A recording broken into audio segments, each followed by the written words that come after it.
Let's all go on the urban safari, we might see some illegal migrants. Oi, look, there's a chap, that means council housed and violent. He's got a hoodie on, give him a hug. A second thoughts don't, you don't wanna get mugged. Oh, too late, that was kinda dumb. Whose idea was that? Stupid, he's got some fun. Ain't we all? Be the joker, play the fool. It's politics, ain't it all? Mirrors, April Fools, all year round, all in all. Just another brick in the wall. Get away with murder in the schools. Use 4-letter swear words cause we're cool. Rule drinkers, drug takers, every single one of us. This is me contrasting the stereotypical football fan image. I've held a season ticket at Stamford Bridge, Chelsea Stadium for 9 years, beginning in the 2004 to 2005 season. Having watched my sister go to games for a few years, I was eager to share the experience with my dad, who went to his first game in 1965. Being interested in sport from a young age and having a football background as part of my culture, I joined my primary school football team. From there I signed to Beechhome Bells, a girls' football club located in Banstead, Surrey, which I played a part of for 5 years, being awarded the captain's armband after the first season. This gave me a sense of power and leadership within our team.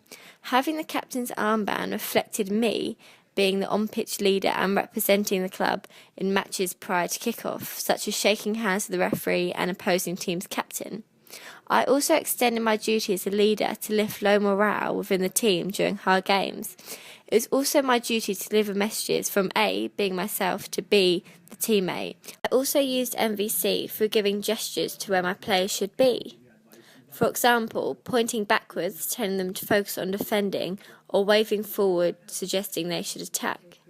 I could be identified as a captain through my armband. This is one of several cultural products which would identify our team. The kit we would wear: blue shirts with green sleeves, blue shorts and green socks. We all own matching kit bags and training gear. Football is a part of popular culture which is commonly associated with lack of class and taste.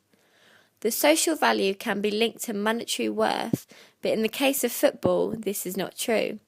Top players can earn up to £33,000 a week for a sport which is associated with hooligans causing trouble outside the games and chanting aggressively throughout the 90 minutes. Football hooliganism peaked in the late 1970s and mid-1980s, but has since improved due to stricter security. The term was created by the media and tabloid press in particular. But football firms are still a large problem, with most football clubs having their own group of risk supporters who wish to fight rival firms.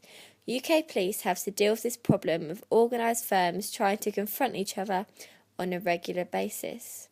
Although disorder is rarely reported due to lack of coverage of incidents, as it usually takes place far from the ground, normal fans do not tend to be directly affected by it, although in recent years social networking has shown footage of these fights upon YouTube.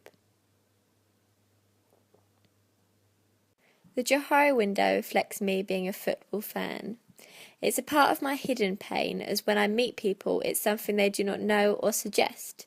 This is due to me being very girly in my open pain, loving to do my hair, makeup and dress nicely, and not wearing my Chelsea shirt everywhere, nor discussing football in everyday conversation. Football isn't something I aim to keep in my hidden pain, but reflects myself as an individual, as people do not bring it up as it's not expected. This reflects the feedback I get. If people responded in a very negative light about my interest, I'll then keep it hidden due to feeling embarrassed or insecure of it. When I tell people, they seem surprised and question it. This is positive feedback, as it makes me happy to discuss it with others, but doesn't place it in my open pain, as it's not something that's known upon first meeting. I'm an active supporter and ex-player. My gender goes against the stereotype of men being the only supporters and players. Men's football is by far the dominant type, with women's football often being pushed to the side, not having as much media attention or supporters. Women get a lot less pay than men, and their careers are seen to be half as successful. Gender stereotypes and differences are seen strongly within football culture. The image of football as a man's game may be beginning to change. A recent survey found that more women than ever before are becoming football fans.